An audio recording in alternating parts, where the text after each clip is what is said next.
Assalamualaikum warahmatullahi wabarakatuh. Innal hamdalillah nahmaduhu wa nasta'inuhu wa nastaghfiruh wa nu'minu bihi wa natawakkalu alayhi wa na'udzu billahi min shururi anfusina wa min sayyiati a'malina. May yahdihillahu fala mudilla lahu wa may yudlil fala hadiyalah. Wa ashhadu an la ilaha illallah wahdahu la syarika lah wa ashhadu anna Muhammadan abduhu wa rasuluh. Ya ayyuhalladzina amanu taqullaha haqqa tuqatih wa la tamutunna illa wa antum muslimun.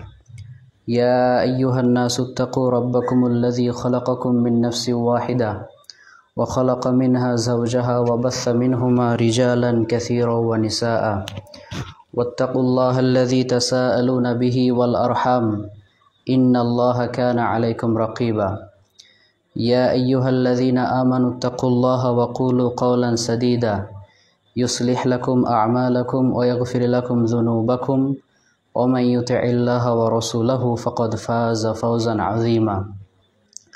Amma ba'du fa inna khairal hadithi kitabullah wa khairal hadi hadi Muhammadin sallallahu alaihi wasallam wa syarral umuri muhdatsatuha wa kullu muhdatsatin bid'ah wa kulla bid'atin dalalah wa kulla dalalatin finnar.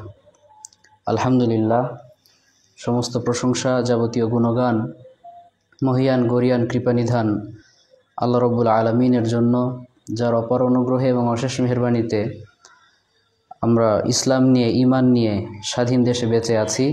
সে আল্লাহ রব্বুল আলামিনের জন্য অন্তরের অন্তঃস্থল থেকে কৃতজ্ঞতা এবং শুকরিয়া জানাই। আলহামদুলিল্লাহ। সালাত ও সালাম, শান্তির ধারা বর্ষিত হোক মানবতার মুক্তির দূত, আমাদের প্রিয় নবী, বিশ্ব নবী, সর্বশেষ ও সর্বশ্রেষ্ঠ নবী, নবী মুহাম্মদুর রাসূলুল্লাহ সাল্লাল্লাহু আলাইহি ওয়াসাল্লামের প্রতি। সম্মানিত সুধী, আশা করি আপনারা সকলে ভালো আছেন। আমার সাউন্ডটা আপনারা ক্লিয়ার শুনতে পাচ্ছেন কিনা একটু আমাকে ইনশিওর করবেন প্লিজ। একটু আমাকে ইনশিওর করলে আমরা আজকের এই লাইভটি শুরু করব ইনশাআল্লাহ।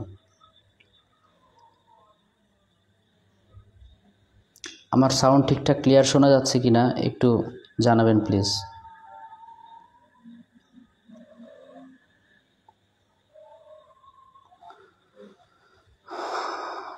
আলহামদুলিল্লাহ। তো আশা করি আপনারা সকলে ভালো আছেন। আল্লাহ রব্বুল আলামিনের মেহেরবানিতে আমিও অনেক ভালো আছি। আসলে আজকের এই লাইভটি যতটুকু মনে পড়ে গত মাসের 17 তারিখের দিকে করার কথা ছিল, প্ল্যানিং সেটাই ছিল। 16 তারিখে আমি যখন ক্ষমা চেয়ে একটা ভিডিও পোস্ট করেছিলাম, তখন অনেকেই আমাকে সাজেস্ট করেছিল যাতে আমি লাইভে এসে বিষয়টা ক্লিয়ার করি এবং সেটা নিয়ে মানুষের সাথে একটু ডিসকাস করি, তাহলে সেটা আমার জন্য এবং সবার জন্যই ভালো হবে। তো প্ল্যানিং ছিল যে 17 তারিখে লাইভে আসব, বাট আনফর্চুনেটলি সারাদিনই প্রায় বাইরে ছিলাম এবং টায়ার্ড ছিলাম, সব মিলে আসলে আর আসা হয়নি। আর কে বা জানে যে সেদিন রাত থেকেই সম্ভবত নেটের প্রবলেম হচ্ছিল, এরপর দিন থেকে তো একেবারে ফুললি কানেকশন অফ। তো যাই হোক, ওয়াকানা আমরুল্লাহি কদারম মাকদুরা, মহাবিশ্ব সৃষ্টির 50,000 বছর পূর্বেই আসলে সব লেখা আছে। কে কখন কোথায় কি করবে, কোথায় যাবে, সব কিছু আল্লাহ তাআলা লিখে রেখেছেন। এটাকে আসলে চেঞ্জ করা সম্ভব না। এজন্য আরবিতে খুব চমৎকার একটা কথা বলে যে আনা উরিদ আনতা তুরিদ নাহনু নুরিদ ওয়ালাকিন্নাল্লাহা ফাআলুল লিমা ইউরিদ। আমি চাই, আপনারা চান, আমরা সকলেই অনেক কিছু চাই, অনেক কিছু ইচ্ছা করি, কিন্তু আমার আপনার চাওয়া না চাওয়ায়, ইচ্ছা করায় কিচ্ছু যায় আসে না, হবে সেটাই যেটা আল্লাহ চাইবেন। তো আল্লাহ তাকদিরে সেদিন তৌফিক দেন নাই, এজন্য আসতে পারি নাই। এরপর তো কোটা আন্দোলন চলছিল, সব কিছু মিলে আমি চাচ্ছিলাম না যে মাঝখানে এই ক্ষমার বিষয় বা এগুলো এনে মানে আপনারা মূল বিষয়টা থেকে ডিস্ট্র্যাক্টেড হয়ে যান, এটা আমি চাচ্ছিলাম না। সব মিলে আর আসা হয়নি। তো যাই হোক, আজকে এসেছি। আসলে খুব বেশি কথা আমি বলবো না, যেহেতু আপনাদের সময়ের অনেক মূল্য আছে এবং দেশের এই পরিস্থিতিতে আপনারা সবাই ব্যস্ত দেশের কি হচ্ছে না হচ্ছে সে আপডেট জানার জন্য, এজন্য বেশি সময় আমি নিব না ইনশাআল্লাহ।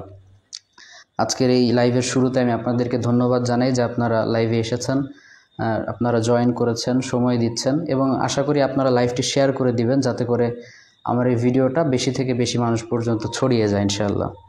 এবং লাইভের শুরুতে আমি আপনাদেরকে আমাদের স্বাধীনতার শুভেচ্ছা জানাচ্ছি এবং যারা এই স্বাধীনতা অর্জনের জন্য অক্লান্ত পরিশ্রম করেছেন, স্যাক্রিফাইস করেছেন, সবার জন্য দোয়া করছি। জাযাহুমুল্লাহু খায়রান ওয়া আহসানাল জাযাই ফিদ দারাইন।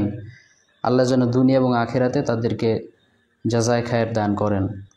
পাশাপাশি শহীদ আবু সাঈদ ভাই, মুগ্ধ ভাই সহ যারাই আছেন মৃত্যুবরণ করেছেন এই আন্দোলন করতে গিয়ে, অধিকার আদায় করতে গিয়ে, আল্লাহ রাব্বুল আলামিন সবাইকে যেন শাহাদাতের মৃত্যু নসিব করেন, সেই তৌফিক দান করেন। আমরা সবাই পড়ি আমিন। তো আসলে আজকের এই লাইভটি কী জন্য আমি এসেছি আপনারা ইতিমধ্যে বুঝতে পেরেছেন, এবং গতকালকে যেহেতু আমি একটা পোস্ট দিয়েছিলাম, কাজে আপনাদের জানার কথা বিষয়টা। আসলে আমি একটি কথা বলবো। আল্লাহ রসুল সাল্লাল্লাহু আলাইহি ওয়াসাল্লাম বলেছেন যে কুল্লু বানি আদম খাত্তাউন, প্রত্যেকটি আদম সন্তানই ভুল করে।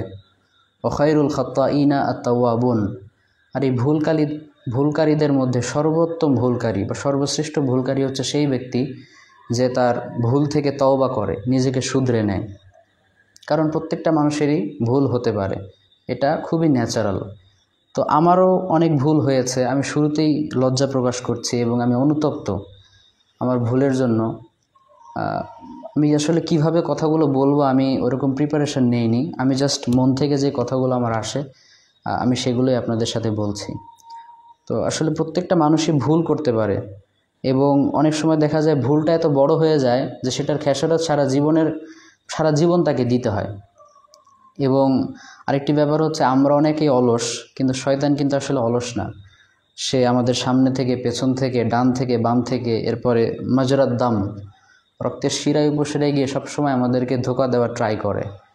এবং আরেকটা আশ্চর্যের ব্যাপার হচ্ছে শয়তান সবচেয়ে বেশি চেষ্টা করে হচ্ছে হুজুরদের পেছনে লাগার জন্য। কারণ সাধারণ একজন মানুষকে গোমরা করলে শুধু সে গোমরা হয়ে গেল, কিন্তু একজন হুজুরকে যদি কেউ শয়তান গোমরা করতে পারে তাহলে সে তো নিজে যাবেই, বরং তার মাধ্যমে আরও যে 10-12 জন কিছু কথা শুনতো, মানতো, সেই পসিবিলিটিটাও হারিয়ে যায়। আসলে শয়তান মানুষকে অন্ধকারে নিমজ্জিত রাখার জন্য 1-2টা করে সুইচ অফ করে না, কারেন্টের সুইচ অফ করে না, বরং সে একেবারে পল্লী বিদ্যুৎ, যেটা বিদ্যুৎ অফিস কেন্দ্র, সেখানে গিয়ে ইলেকট্রিসিটি লাইনটাই কেটে দেয়, যাতে করে শুধু একবারই না, 2বারই না, এলাকার সব ধরনের বাড়িগুলো, সব বাড়ি অন্ধকার হয়ে যায়। তো আমি নিজেও শয়তানের টার্গেটের শিকার, আমি এটা স্বীকার করছি। আমার কাছে খুব খারাপ লাগছে কথাগুলো বলতে। আপনারা যারা লাইভে আছেন আপনাদের কাছে একটু সময় চেয়ে নিচ্ছি, যদি সম্ভব হয় আমার কথাগুলো একটু শুনবেন। আসলে আমি নিজেও যখন নিজেকে দেখি আমি অবাক হয়ে যাই যে আসলে আমি কি ছিলাম আর এখন কি হয়ে গিয়েছি। আমার প্রতিষ্ঠান, আমার উস্তাদবৃন্দ সবাই আমাকে নিয়ে একসময় গর্ব করতো, বাট এখন আসলে অনেকে আমাকে বলে যে তোমাকে আল্লাহ এমন কিছু নেয়ামত দিয়েছিলেন যেগুলোর মাধ্যমে তুমি একটা বিপ্লব করতে পারতে, কিন্তু এগুলো তুমি অপব্যবহার করার মাধ্যমে নিজেকেও ক্ষতিগ্রস্ত করেছ, ইসলামটাকেও তুমি বিতর্কিত করে তুলেছ। তো আসলে মানুষ ভুল করে শেখে, কিন্তু আমার ভুলটা অনেক বড়, এটা আমি জানি, এবং আমার ভুলটা বুঝতে অনেক দেরি হয়ে গিয়েছে। আসলে মানুষের অন্তরটা একটা অন্যরকম জিনিস। আল্লাহ রসুল সাল্লাল্লাহু আলাইহি ওয়াসাল্লাম সবসময় আল্লাহর কাছে দোয়া করতেন, ইয়া মুকাল্লিবাল কুলুব সাব্বিত কলবি আলা দীনিক, হে অন্তর পরিবর্তনকারী, আমার অন্তরটাকে সবসময় তুমি তোমার দ্বীনের ওপর অটল রাখো।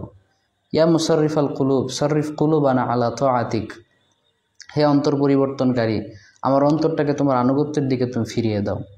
এরকম দোয়া তিনি সবসময় করতেন। যদিও তিনি জান্নাতীদের সর্দার, তিনি কখনো গোমরা হবেন না, এরপরেও তিনি আল্লাহর কাছে দোয়া করতেন। আমরা প্রত্যেকদিন সূরা ফাতিহায় পড়ি ইহদিনাস সিরাতাল মুস্তাকিম, অর্থাৎ আল্লাহ আপনি আমাকে সঠিক সরল পথটা দেখান। এটার ব্যাখ্যায় মুফাসসিরগণ লিখেছেন যে ইহদিনাস সিরাতাল মুস্তাকিমের অর্থ হচ্ছে ইহদিনাস সিরাতাল মুস্তাকিম ওয়া সাব্বিতনা আলাই, আমাদেরকে সঠিক সরল পথটা আপনি দেখান এবং সেটার উপর অটল রাখেন। এর কারণ ইসলাম গ্রহণ করা, ইসলাম কবুল করা এবং ইসলামে অটল থাকার মাঝে হিউজ ডিফারেন্স রয়েছে, অনেক পার্থক্য রয়েছে। বিশ্বনবী একটা হাদিসে বলেছেন, ইন্নার রাজুলা লা ইয়ামালু বিআমালি আহলিল জান্নাতি হাত্তা মা ইয়াকুনু বাইনাহু ওয়া বাইনাহা ইল্লা যিরা ফায়াসবিকু আলাইহিল কিতাব ফায়ামালু বিআমালি আহলিন নারি ফায়াদখুলুহা ওয়া ইন্নার রাজুলা লা ইয়ামালু বিআমালি আহলিন নারি হাত্তা মা ইয়াকুনু বাইনাহু ওয়া বাইনাহা ইল্লা যিরা ফায়াসবিকু আলাইহিল কিতাব ফায়ামালু বিআমালি আহলিল জান্নাতি ফায়াদখুলুহা। বিশ্বনবী বলেছেন যে অনেক মানুষ আছে যারা সারা জীবন জান্নাতের মানুষের মতো কাজ করে, ভালো আমল করে, কিন্তু হুট করে একটা পর্যায়ে গিয়ে সে এমন একটা সময় আসে যখন তার এবং জান্নাতের মাঝে জাস্ট 1 হাত পরিমাণ দূরত্ব থাকে।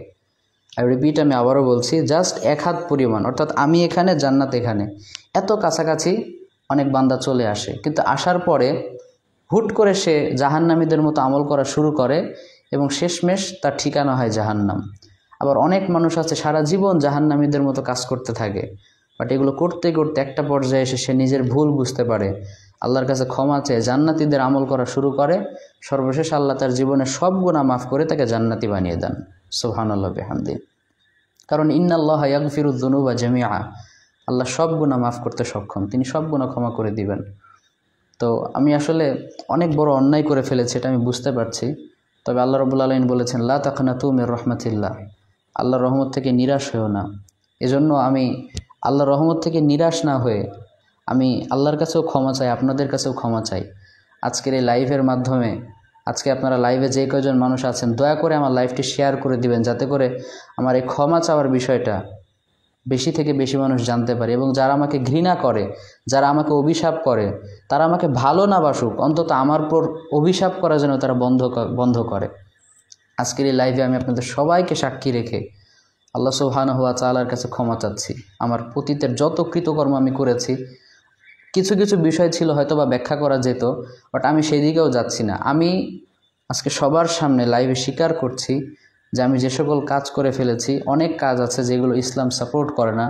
আমার আল্লাহর কসম, আমার কখনো এই ইন্টেনশন ছিল না যে আমি ইসলামকে বিতর্কিত করব বা আমি মানুষকে গোমরা করব, বাট আমার অনিচ্ছা সত্ত্বে, আমার জ্ঞানের ঘাটতি হোক বা শয়তানের ধোকায় পড়ে হোক, আমি কাজগুলো করে ফেলেছি। এজন্য আপনাদের সবাইকে সাক্ষী রেখে আজকে আমি আল্লাহর কাছে ক্ষমা চাচ্ছি। আস্তাগফিরুল্লাহাল্লাযী লা ইলাহা ইল্লা হুয়াল হাইয়ুল কাইয়্যুম ওয়া আতুবু ইলাইহি। এই ইস্তেগফার সম্পর্কে আল্লাহ রাসূল বলেছেন যে একটা ব্যক্তির আমলনামায় যত অন্যায় থাকুক না কেন, কেউ যদি এই ইস্তেগফারটা পড়ে, তাহলে আল্লাহ রাব্বুল আলামিন তার জীবনের সব গুনাহ মাফ করে দেন। সুবহানাল্লাহি বিহামদি। শুধু তাই না, ওয়া ইন ফাররা মিনা যাহফি, তার আমলনামায় যদি এই অন্যায়ও থাকে যে সে জিহাদের মাঠ থেকে পলায়ন করার মতো অন্যায় করেছে, এই ধরনের পাপও যদি তার আমলনামায় থাকে, এরপরেও আল্লাহ রাব্বুল আলামিন তাকে মাফ করে দিবেন। সুবহানাল্লাহি বিহামদি। আজকে আমি আপনাদের সবার সামনে লজ্জিত হয়ে, অনুতপ্ত হয়ে, যেহেতু অন্যায়টা প্রকাশ্য হয়েছে, এজন্য সবার সামনে আমি আল্লাহ রাব্বুল আলামিনের কাছে ক্ষমা চাচ্ছি। আস্তাগফিরুল্লাহাল্লাযী লা ইলাহা ইল্লা হুয়াল হাইয়ুল কাইয়্যুম ওয়া আতুবু ইলাইহি। পাশাপাশি আমি লাইভে আপনাদের সকলের কাছে বিনীত হয়ে আমি আপনাদের সবার কাছে ক্ষমা প্রার্থনা করছি।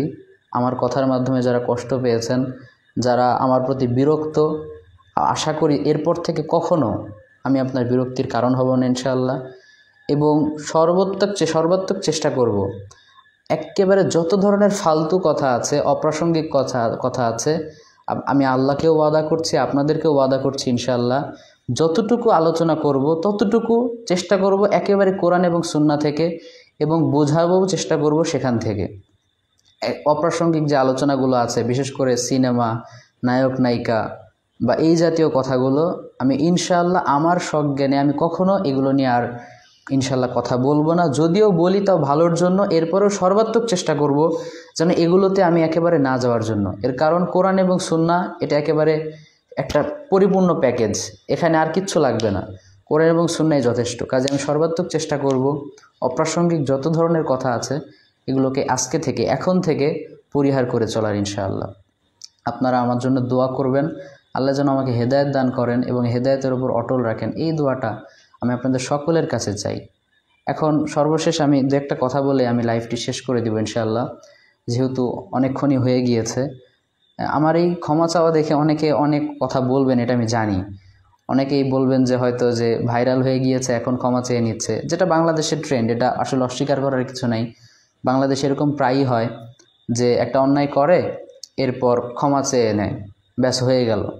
আবার অনেকে হয়তো বলবেন যে সামনে মাহফিলের সিজন, অথবা পিটানি খাওয়ার হাত থেকে বাঁচার জন্য ক্ষমা চাচ্ছে। এটা আপনারা বলতে পারেন, কারণ আপনারা আমার অতীত কর্মকাণ্ডের কারণে অনেক বিরক্ত, আমি এটা বুঝতে পেরেছি।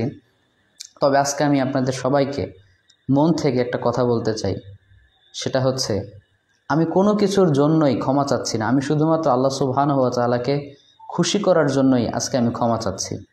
এটা আমি মন থেকে বলছি, আমার আল্লাহ সাক্ষী আছেন, তিনি আমাকে দেখছেন। আমি যদি লৌকিকতার কারণে ক্ষমা চাই, তিনি যেন আমাকে ক্ষমা না করেন। বাট আমি যদি সত্যিই মন থেকে আল্লাহর কাছে ক্ষমা চেয়ে থাকি, আপনারাও আমার জন্য দোয়া করবেন, তিনি যেন আমাকে মাফ করে দেন। আসলে ভাই একটা কথা কি বলতে নিজের কাছে খারাপ লাগছে, এটা ঠিক যে একটা সময় ছিল যখন আমার ভাইরাল হওয়ার ইচ্ছা ছিল। এখানে কিছু ছিল পজিটিভ কারণে, কারণ আমি খেয়াল করে দেখতাম আসলে এটা আমার সমাজেরও একটা ব্যর্থতা যে যোগ্য যোগ্য আলেমদেরকে রেখে অনেক সময় শুধু ভাইরাল বক্তাদেরকে দাওয়াত দেওয়া হয় এবং মানুষজনও তাদের কাছেই যায় যারা ভাইরাল।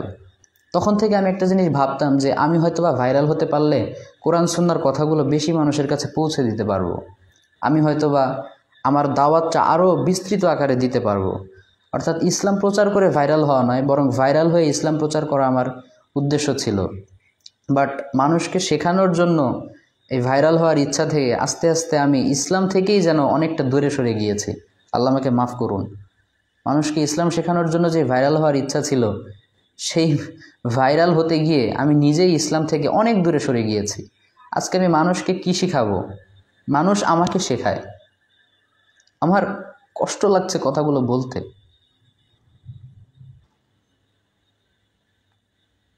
মানুষকে আমি কি হেদায়েতের বাণী শোনাবো? মানুষই আমাকে হেদায়েতের দোয়া করে আমার জন্য, যেটা একজন আলেমের জন্য এর চেয়ে লজ্জাজনক আর কিছু হতে পারে বলে আমার মনে হয় না। আমি দাওরা হাদিস পাশ করা একজন আলেম, কিন্তু আজকে আমার অবস্থা এমন যে অনেকে এটা নিয়েও সন্দিহান যে আমি মুসলিম কিনা। এর চেয়ে বড় আসলে লজ্জার কিছু আমার জন্য হয় না। গত 2-1 দিন আগে আমার ওস্তাদ আমাকে একটা কথা বলছিলেন যে তোমাকে আল্লাহ অনেক কিছু দিয়েছেন, তোমার মা তোমাকে নিয়ে গর্ব করতে পারতো, বড়াই করে বলতে পারতো যে এটা আমার ছেলে, বাট তুমি এমন কিছু কাজ করেছো যার কারণে আজকে তোমার মাকে সবাই গালি দিচ্ছে। প্রত্যেকটা কথা আমার হৃদয়ে দাগ কেটেছে। আমি আসলে রিয়েলাইজ করতে পেরেছি যে এই ছোট্ট ফ্যান্টাসি, এই পরিচিতি, সেলিব্রিটিজম, এগুলো আসলে কিছুই না। আলা কুল্লু শাইইন মা খালাল্লাহ বাতিল। এই আল্লাহ ছাড়া যা কিছু আছে দেখা যাবে যে সব কিছুই একসময় হারিয়ে যাবে, শুধুমাত্র আল্লাহই আমাদের জীবনে থাকবেন। অনেকে আছে না যে রবীন্দ্রনাথ ঠাকুরের একটা এরকম কবিতার উক্তি আছে যে নদীর এপার কহে ছাড়িয়া নিঃশ্বাস, ওপারে তো সর্বসুখ আমার বিশ্বাস। নদীর ওপার কহে দীর্ঘশ্বাস ছাড়ি, আছে যাহা কিছু সুখ বুঝিও পারি। মানে আমি যখন ভাইরাল ছিলাম না, তখন আমি ভাবতাম যে ভাইরাল হলে হয়তোবা আমি আরও বেশি ইসলাম প্রচার করতে পারবো। কিছু অসৎ উদ্দেশ্যও ছিল, এটা অস্বীকার করার কিছু নাই। আমি আল্লাহর কাছে ক্ষমা চাই। আমি ভাবতাম মানুষ আমাকে পছন্দ করবে, আমার জন্য দোয়া করবে, সেলফি তুলবে, যেগুলো একেবারেই শিরক, লৌকিকতা, এটা একেবারেই শিরক। আল্লাহ আমাকে মাফ করুক। এগুলো আমার ভিতরে ছিল এক সময়। বাট এখন আমি যখন ভাইরাল হয়ে গিয়েছি, এখন আমি বুঝতে পারছি যে আসলে ভাইরাল হওয়াটাই সফলতা না।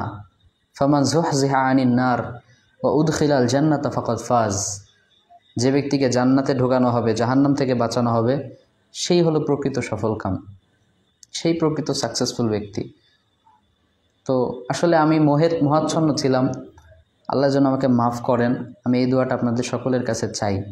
আর এই যে মাহফিলের কথা অনেকে বলছেন যে সামনে সিজন আসছে, তা আসলে আমি একটা কথা বলতে চাই, সেটা হচ্ছে যে আমি এটা মনে প্রাণে বিশ্বাস করতাম, বিশেষ করে এখন করি, যে ধরেন আমি ভাইরাল হওয়ার কারণে অনেক মাহফিলের দাওয়াত পেলাম সাপোজ, কিন্তু এতগুলো দাওয়াত পাওয়ার পর হুট করে আল্লাহ আমার এমন একটা রোগ দিলেন যেটার কারণে আমি একটা মাহফিলও জয়েন করতে পারলাম না, যেতে পারলাম না। তাহলে কি হলো? আসলে আল্লাহ যদি কোনো রিজিকে কিছু লিখে রাখেন, সেটা ঘরে বসে থাকলেও আসবে, আর রিজিকে যদি না থাকে মুখের সামনে থেকেও সেটা চলে যাবে। কাজেই মাহফিল পাওয়া, মাহফিল করা দুইটা এক জিনিস না। হুট করে এমনও হতে পারে যে একদিন মাহফিল শেষে আমি অ্যাক্সিডেন্ট করে মরে পড়ে আছি। এই যে এত লোক আমাকে চেনে বা এত মানুষ মাহফিলে এসেছে, এগুলো আসলে আমার কোনোটাই কাজে দিবে না। এই জিনিসগুলো আগেও বুঝতাম, এখনও বুঝি, বাট পার্থক্য এতটুকুই যে এখন আমি এক্সপিরিয়েন্স দিয়ে বুঝেছি, আগে সেটা গ্রন্থবিদ্যা ছিল। আমি আমার অতীতের যতগুলো ভিডিও আছে, বিশেষ করে প্রেম নিয়ে বা মুভি জাতীয় এগুলো নিয়ে, আমি এগুলো সব ডিলিট করে দিয়েছি পার্সোনাল ফেসবুক থেকে, এবং অন্যান্য যারা আপলোড করেছে তাদেরকেও আমি রিকোয়েস্ট করেছি যাতে করে তারা এই ভিডিওগুলো ডিলিট করে দেয়, যাতে করে মানুষের বিভ্রান্ত হওয়ার চান্স না থাকে। এগুলোর মাধ্যমে যেহেতু অনেকেই ভুল মেসেজ নিচ্ছে এবং অনেকে বিভ্রান্ত হচ্ছে বলে দাবি করছে, কাজে আমার মনে হয় যে এই ভিডিওগুলো আপনাদের কাছেও রাখা উচিত না। আল্লাহর জন্য আপনারা আমাকে মাফ করবেন, আমার ভিডিওগুলো ডিলিট করে দেবেন ইনশাআল্লাহ। সর্বশেষ একটা হাদিস বলি।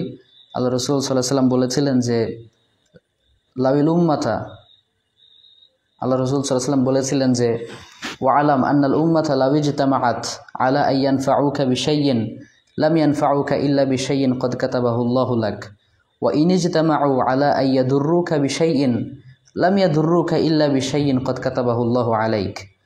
আল্লাহ রসুল বলেছিলেন যে কেউ যদি, পুরো পৃথিবীর সবাই মিলে যদি তোমার কোনো উপকার করতে চায় আর আল্লাহ যদি সেটা না করতে চায় তাহলে তোমার উপকার হবে না। আর পৃথিবীর সবাই মিলে যদি তোমার কোনো ক্ষতি করতে চায় কিন্তু আল্লাহ যদি তোমার ক্ষতি করতে না চায় তাহলে এই ক্ষতি কেউ করতে পারবে না। তা আসলে আমি মনে প্রাণে বিশ্বাস করি রিজিক বরাদ্দ তাকদীর লেখা আছে।